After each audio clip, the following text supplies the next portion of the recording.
Почитувани гледачи, следува Добриот доктор. Јас сум Александар Динев. Ви благодарам што не следите. Денеска ќе зборуваме за гериатриска и палиативна медицина, односно ќе се фокусираме на функционирањето на специјализираната болница 13 ноември Скопје, која е намената токму за ваков тип на пациенти. Со мене во студиото, гостинка и соговорничка на оваа тема е директорката на оваа здравствена установа, примариус доктор Ленче Нелоска, како што рековме, директор на ЈЗУ специјализирана болница за гериатриска и палиативна медицина 13 ноември Скопје. Доктор Нелоска, добар ден. Ви благодарам што одвоивте време и што сте дел од денешното издание на Добриот доктор. Ви благодарам на вас и когаш за соработката што ја имам прво лично, а потоа секако и за институцијата и значењето што го препознавате на оваа дејност, да кажам, во здравствениот систем. Докторка, на почеток мало појаснување за термините. Поголемиот дел од гледачите знаат, но не е на одмет секогаш да ги објасниме што значи гериатриска, а што палиативна медицина, односно нега. Така. Значи, гериатријата е гранка од медицината, која што се бави со болестите кај старата популација. Како што е педиатрија за деца, гериатрија е за луѓе над 65 години. Поголемата наука е геронтологија, каде што се опфатени социјалните аспекти, да кажам, на животот, а гериатрија е само медицинските аспекти. Додека палиативната медицина нема возрастна граница, значи палиативната медицина опфаќа пациенти кај кои што е завршено лекувањето на некоја болест, каква и да е, односно не може да се лекува таа болест веќе. Пациент, ако најчесто се тоа онколошки случаи, со тоа најчесто се поврзува, нели? Меѓутоа не се само онколошките, има и некои хронично прогресивни невролошки и други состојби кои што со текот на времето веќе стигаат до момент каде што нема никакво лекување, односно никаква куратива, и тогаш наред доаѓа палиативната медицина, која што во суштина не ја лекува болеста, туку ги третира само симптомите, со што на пациентот му се олеснува состојбата. Значи, ако има пример, да речеме, асцит, вода собрана во стомакот, се празни таа течност од стомакот за да може полесно да диша ако има во плуќа. Крв ако треба да прими слабокрвене, болка ако има, што е најчест симптом кој што нели мора да се третира. Се почнува, нели си има скалила правила како се тргнува да се третира. Битно е пациентот да му се подобри квалитетот на живот најмногу што може во таа состојба која што е. Да му се олесни пред се на пациентот, меѓутоа секако и на семејството, кое што во секое семејство каде што имало тешко болен, тие луѓе знаат колку е тешко да се справувате со сето тоа и помошта му е потребна како на пациентот, така и на семејството. Така да, тоа е во суштина улогата на палиативната медицина. И како што реков, нема возрастни граници, значи за жал во нашата институција имало и деца сместени од сите возрасти. Така, овие две гранки се основата токму дејноста која ја вршите како јавна здравствена установа. Кои услуги се и покрај овие кои ги споменавте, дел од нив за палиативните пациенти, се нудат токму во специјализираната болница? Па, освен стационарниот дел каде што се сместени пациентите кои што ги третираме, нели, лежачките пациенти, во 2007 година отворив амбуланти во институцијата и тие амбуланти работат и ден денеска, одлично работа, значи се разработени, се препознатливи, така, специјалистичко-консултативни кабинети, кои што можам да кажам дека имаме една поликлиника цела. Сите доктори специјалисти кои што работат во институцијата си имаат ден во амбуланта, било да е тоа обична амбуланта или е метода некоја во смисла на ехо на стомак, на граден кош, на каротиди, доплери, на екстремитети доплери, имаме дензитометрија, имаме невролошка амбуланта имаме каде што имаме можности и ЕЕГ да се работи, психијатриска амбуланта, дерматолошката, јас и уште една колешка сме дерматолози, така да имаме психолог исто така, клинички, така да има повеќе специјалности и се развиваме и понатаму и амбулантите се отворени за сите, за целата популација. Преку мој термин, значи достапни се за целата популација, така што еве тоа беше во една ситуација разговор дека имате амбуланта, имам, ама дете е моето, дали може да дојде секако, секој што може има достапни да закаже термин преку мој термин во нашите амбуланти, независно од возраста, значи може да ги има услугите на нашите доктори. Само една смена, да, само една смена. А истите доктори се еден ден во неделата во амбуланта, си имаат свој ден, претходно се во стационарниот. Другите денови да, се во стационар другите денови. Докторка, кога сме кај функционирањето на болницата, како функционира организацијски, како е поставена? Имате ли оддели, пододдели, пред се она најбитното, има ли доволно кадар? Значи, комплексна установа е во секој случај. Во Ѓорче Петров на излезот од градот, каде што сме стационирани, е гериатрија зградата, која што е изградена 81-2 година, не се сеќавам точно. И таму се сместени гериатриските пациенти, имаме 217 кревети таму. Во дворот е хосписот Сјурайдер, кој што е изграден 95-та година, пуштен е тогаш во употреба, таму тоа е палијативниот оддел и таму се сместени имаме 75 кревети. Во Битола имаме еден оддел, исто Сјурайдер, 75 кревети, таму е мешано, значи има и малигна и хронична патологија, затоа што е единствен таков објект, да кажам, во тој дел на земјава. И во склопот на институцијата е уште и старскиот дом Мајка Тереза во Злокуќани, кој што има капацитет околу 80 до 100 кревети. Така да комплексна е установата. Кадар немаме доволно, како воопшто, нели, во цел здравствен систем. Се соочуваме со недостиг на кадар. Меѓутоа, за среќа, во моментов веќе се во процес, нели, одобренијата, они планови што беа од Министерство за здравство, договорците да може да се вработат, бараме друг кадар понатаму да ни одобри Министерството за здравство и финансии, сите поред. Персонал или среден технички кадар. Ни недостигат и медицински сестри и доктори, меѓутоа најмногу недостигаат негователи и хигиеничари. Најмногу е таа категорија, иако имаме недостиг и за медицински сестри, затоа што тоа е кадар така што многу флуктуира, се движи, мигрира точно. А овдека се потребни, мислам секаде се потребни, меѓутоа нели секој за себе се зборува, ни се потребни квалитетни сестри, затоа што е обемна работата и ни треба добар кадар. Така да се надевам дека во текот на овие неколку месеци дека тоа ќе се заврши. Овие 300 и неколку легла кои ги споменавте, предпоставувам се постојано полни. Бидејќи постојано години веќе наназад, сега горливо прашање, се зборува за листа за чекање и долго време чекање на таа листа за сместување. Како функционира сето тоа? Навистина, дали се чека толку долго? Многу долго чекаат со деменции пациентите. Многу долго чекаат пациентите со деменции, затоа што имаме само еден спрат, 40 кревети за пациенти со деменција, која што е доминантно деменција, да кажам, затоа што со возраста, кога има напредната возраст, присутни се повеќе хронични болести, меѓутоа она што е доминантно, тоа го сметаме за причина за прием, да кажам. Сега и да е дементен пациент, ако скрши ногата, скршеницата е приоритетна, така. Деменцијата е второстепена. Но за чисти деменции е само еден спрат, значи и затоа тие најмногу чекаат. Меѓутоа и хроничните пациенти исто така подолго време чекаат, затоа што секогаш даваме приоритет на нешто што е акутно и скоро случајно. Мора медицински надзор. Значи, она што е скоро оперирана фрактура, она што е мозочен удар скоро, значи тие на нив најмногу име најважна е да кажам таа интервенција во тој момент, затоа што можностите за рехабилитација се подобри ако бргу се реагира.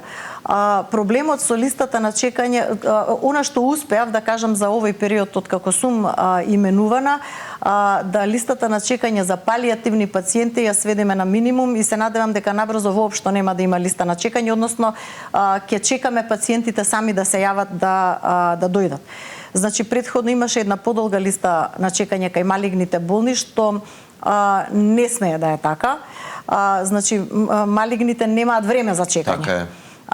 И сега во овој период, да кажам, создадовме услови, веќе буквално не чекаат, веќе сега неколку се останати на листата, меѓутоа одложуваат самите тие заради некоја друга причина, нели, тоа е личен избор. Додека во овој геријатриски оддел има листа на чекање и се уште ќе има, затоа што во моментов нашата институција е единствена за ваков тип на грижа. И проблемот нема да се реши само со нас, меѓутоа за среќа програмата на оваа влада го предвидува и тој дел, значи планирана населението има потреба реално. Точно, како во цела Европа и во светот статистиката е таа дека нашата популација старее и ние сме генерацијата која што треба да создаде услови, затоа што ние ќе бидеме генерацијата која што ако не создаде услови, нема да има каде да се згрижиме. Да се згрижиме. Точно.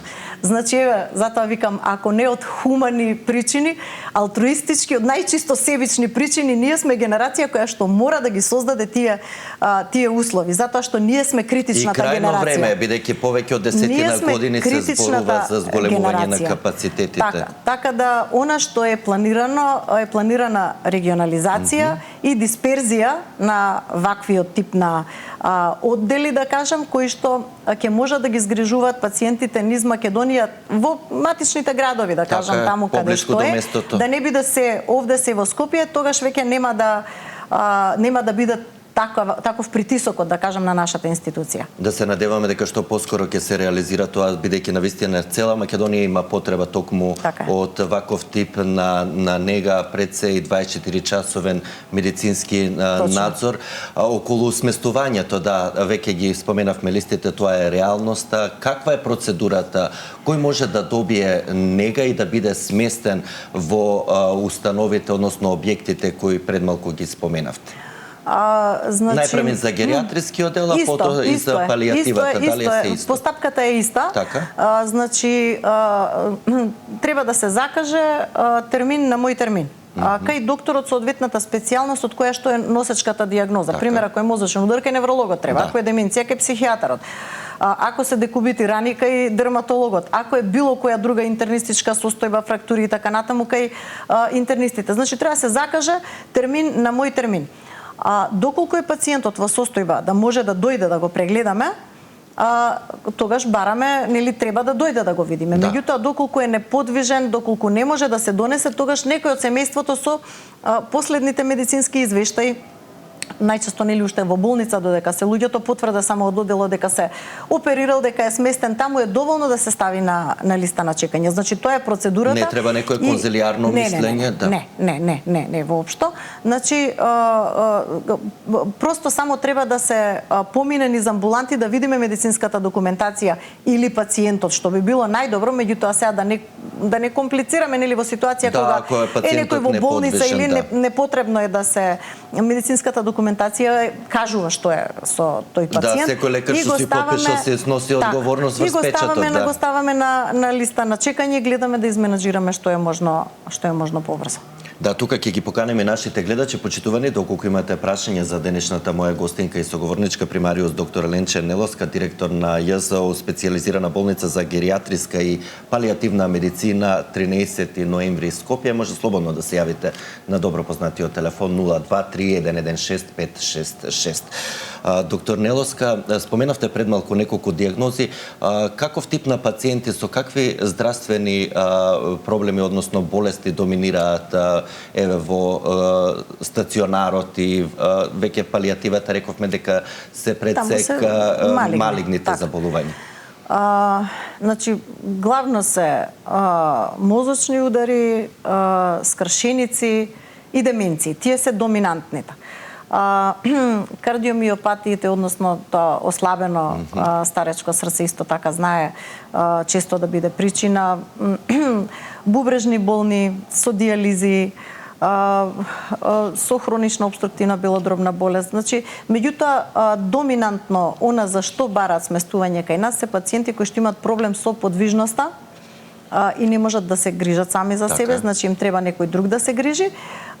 И каде што е потребна медицинска интервенција, не само значи во однос на негата на грижата, туку е необходно 24 часа да бидат под лекарски надзор, примаат терапии некакви и така. Меѓутоа доминантни се значи мозочните удари и скршениците најчесто. Повозрасно население пред се во тој дел, бидејќи рековте дека таму се постарат. Над 65 години. Понекогаш се случува да имаме и помлади, тука кога не би имало место каде, например, со невролошки состојби, некој да речам склероза мултиплекс и така, и помлади луѓе да бидат, меѓутоа кога ќе се создадат услови, нив ги префрламе во палијативниот оддел и таму биваат згрижени. Да ги слушнеме прашањата и од нашите гледачи, почитувани во програма, сте повелете. Добар ден. Добар ден, ве слушаме. Даница од Прилеп, пациент на диализа. Вие поздравувам емисијата, вас и докторката, пред се. Ние како пациенти на диализа страдаме од мозочни удари, од кардиоваскуларни промени, односно срцеви удари, така да на пациентите диализа му е потребна нега од трето лице. Имаме и неподвижни пациенти кои што би требало да бидат сместени на гериатрија, како што рече докторката. Исто така би сакала да упатам апел, пациентите на диализа се дискриминирани во однос на примањето на нега од трето лице, така што ние зависиме од апаратот преку еден ден по 4-5 сати на диализа врзани. Некои се непокретни, некои во моментот се подвижни, некои од комисијата за нега смета дека на пациентите од диализа не му е потребна нега од трето лице, меѓутоа ние буквално 24 часа зависиме од трето лице.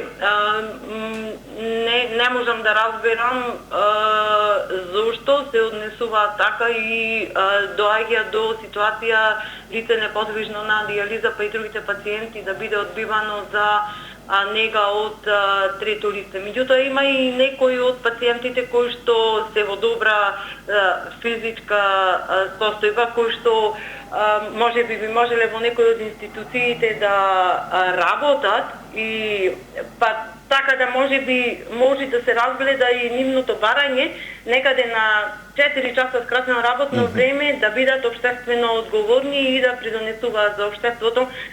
Ова е воедно апел и до премиерот и до надлежните институции. До здравствените власти едноставно да се размисли, бидејќи рековте индивидуално се одлучува, не е како диагноза игнорира на диализата, меѓутоа предпоставувам дека лекарите кои се во таа комисија во зависност од самата состојба одлучуваат дали ќе доделат нега од трето лице, така? Меѓутоа, не, поготово во Прилеп пациентите се одбивани скоро сите од нега од трето лице.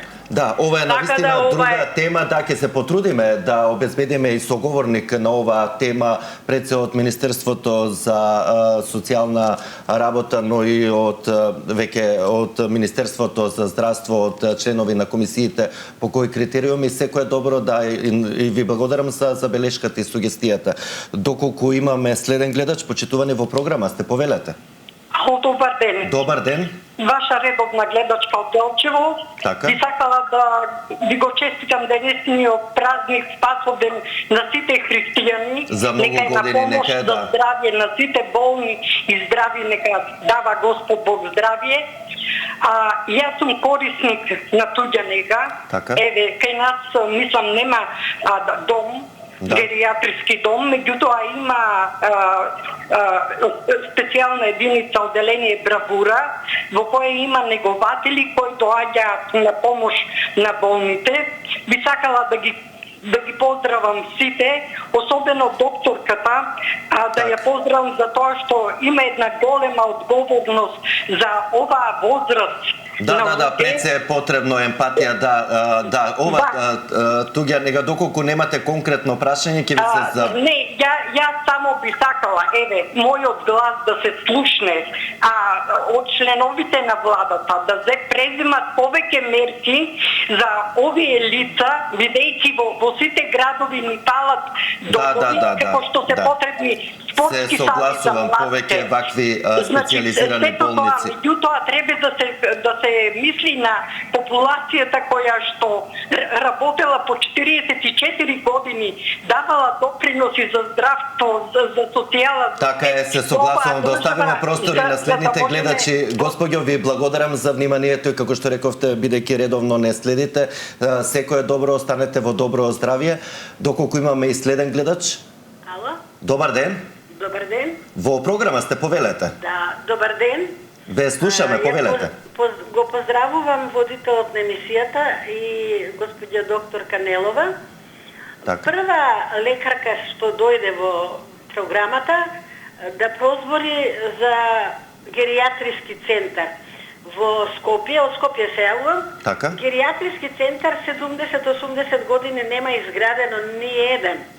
Кафеани, ресторани имаме полно. Така. Игралишта, физкултурни сали. Меѓутоа и ние сме дале дел во ова општество со нашата работа. Се согласувам. И сега кога дојдовме во едни години кога сме немоќни, не можеме да си најдеме нега, па и преглед, да ви кажам, тешко е со термините. И уште нешто во ова, мислам, немам прашање, него само една вака констатација. Ниеден градоначалник во својата предизборна кампања не спомнува дека би се заложил да гради геријатриски центар. Ќе ги слушнеме сега, доаѓаат локални избори, да. Да. Туку прават програми за градинки, за сали, што реков.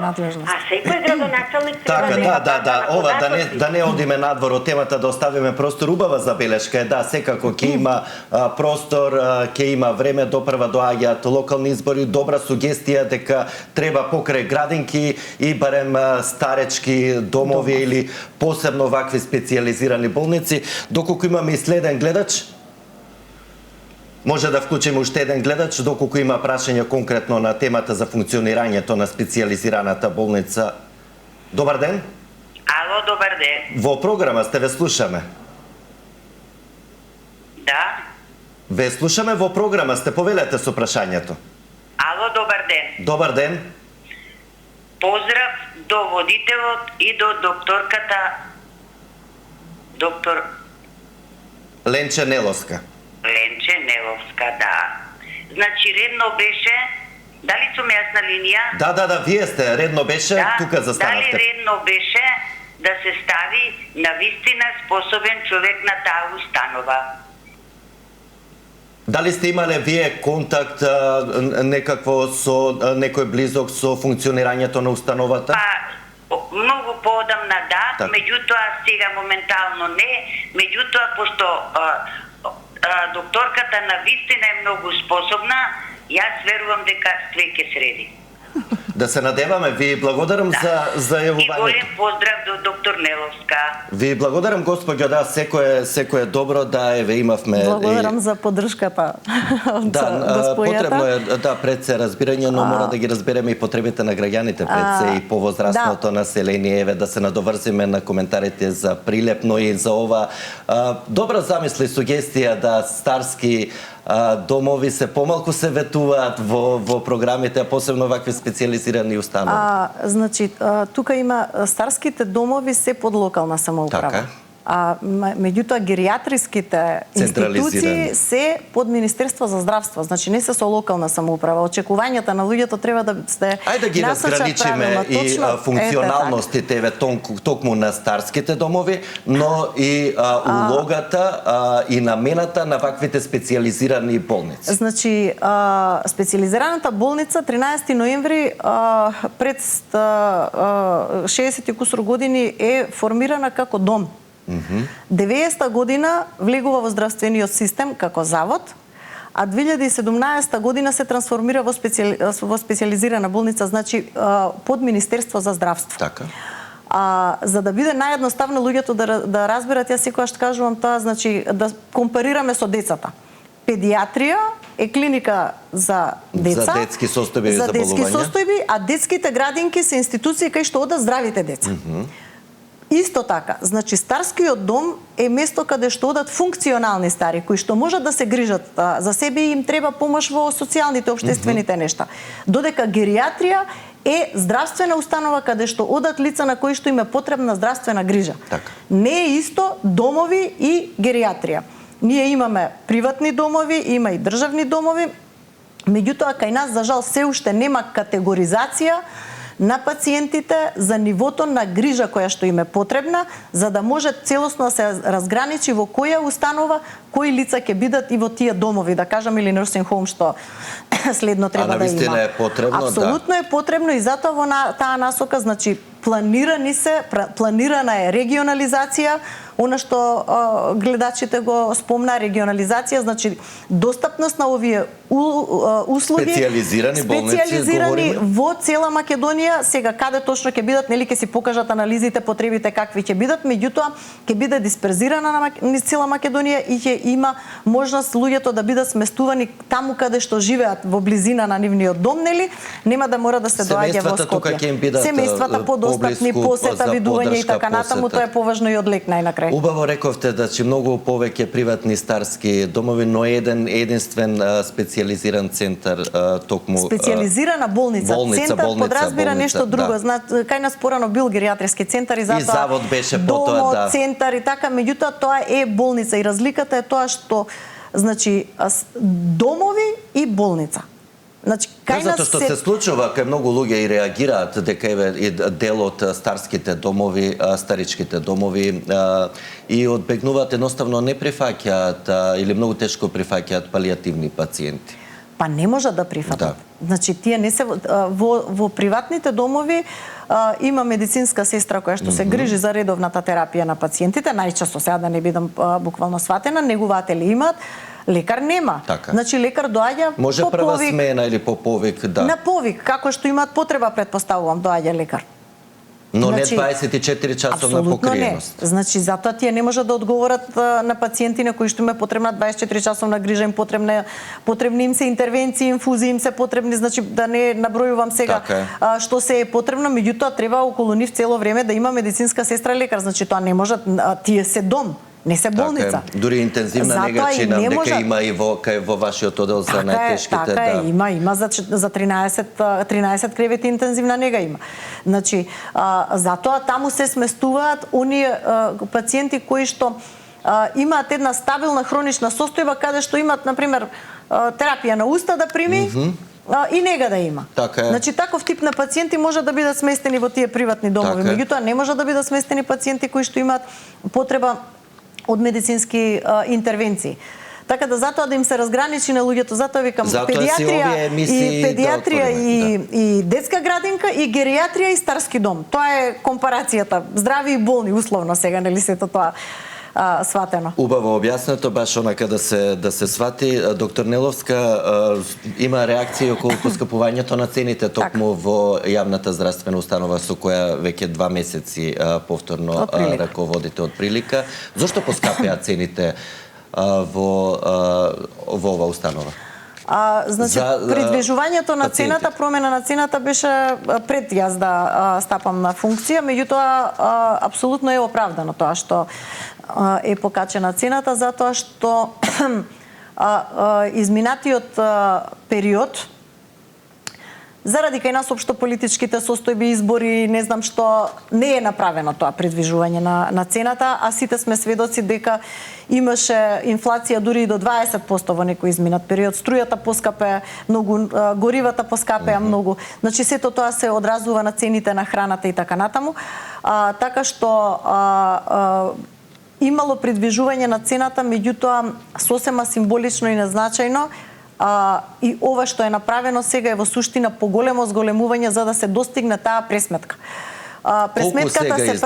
Пресметката се прави од нашите финансиски служби каде што се земат предвид цените буквално на се ова што претходно набројав и се излегува една цена колку тоа чини. Цената која што ја плаќаат граѓаните го покрива престојот на пациентите во болницата, покрива оброците што ги добиваат и ја покрива негата. Значи, за лековите и здравствените услуги цената ја покрива фондот. Значи, фактурираме кон фондот. Буџет установата. Додека негата само и оној хотелски дел, да кажам, оброците, храната ја покрива цената. Значи, сега цената е 850 денари дневно плюс 10 денари партиципација, а на месечно ниво за 30 дена е 25.800. Или 31, 26 и 600. Да, 26 и 600 е за 31 ден. Значи, придвижувањето на цената е направено врз основа на финансиска анализа и ова не ги покрива целосно трошоците, меѓутоа секогаш институцијата гледа да излезе во пресред сепак на согласно примањата, толку и се и примањата на потенцијалните корисници, така е. Пензиите се мали. Ние буквално плаќаме се струја, вода, храна купуваме, сето тоа цените многу се качија и со оваа цена не се покриваме целосно, меѓутоа е доволно да можеме да функционираме и да им излеземе во пресред на граѓаните. Грешката е што реагираат луѓето сега, односно луѓето реагираат сега затоа што претходно не се следеле тие токови и навремено да се случат тие придвижувања, не би било толку наеднаш повеќе. Така се им доаѓа прилика околу 100 евра повеќе им доаѓа. Домови каде што едно сместување е 700 месечно евра, говорам, да, и без здравствени услуги. Без здравствени услуги, кои што здравствени услуги надминуваат повеќе од 1000 евра. Значи, но од друга страна треба да бидеме реални затоа што сме социјална држава и треба да се има разбирање и за примателите на пониски пензии. Значи, сепак ние сме држава организирана каде што предвидени се и такви моменти. Ако кај лицето пензијата не ги покрива овие трошоци, тогаш Министерството за социјала и демографија, како се вика сега, значи така се изготвуваат решенија каде што Министерството врши доплата. Значи, доколку има нели услови или семејството, значи за секоја една ситуација си има постапка која се спроведува, битно е дека лицето ќе ја добие таа грижа која што му е потребна. На самиот крај, како контактираат членовите со семејствата, со нивните блиски кои се сместени во установата? Имате ли отворени денови за посети, точно определен термин? Секој ден е отворен за посета. Ограничувања имаме само единствено во периодот кога се прави нега. Кај пациентите, ги замолуваме семејствата ако се додени да излезат, да почекаат надвор или да почекаат пред да ги пуштиме. Значи, инаку посетата е дозволена постојано. Имавме забрана периодот кога беа вирозите, нели од Министерството за здравство, кога беа поставени забраните, така. Меѓутоа сега кога е мирно, да кажам, посетата е отворена секој ден, со тоа што е лимитирана на тој период кога се прави нега, затоа што сепак е тоа интимна работа, не може да има и ограничуваме број на лица кои што можат да влезат, значи 2-3 најмногу, не повеќе, затоа што сепак да не се поремети или како се вика мирот на сите други. Така. Доктор Неловска, ви благодарам за одвоеното време и за денешното гостување во Добриот доктор. Ви посакувам успешно менаџирање со оваа јавна здравствена установа и во наредниот период и на следно видување да слушнеме дека веќе има навистина идеја за дисперзирање на вакви што повеќе специјализирани болници.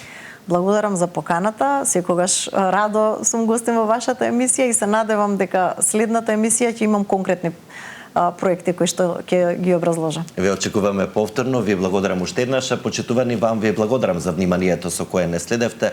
Ве поканувам да бидете повторно со нас и утре, а утре ќе имаме тема посветена на психолошкото, односно менталното здравје на младите.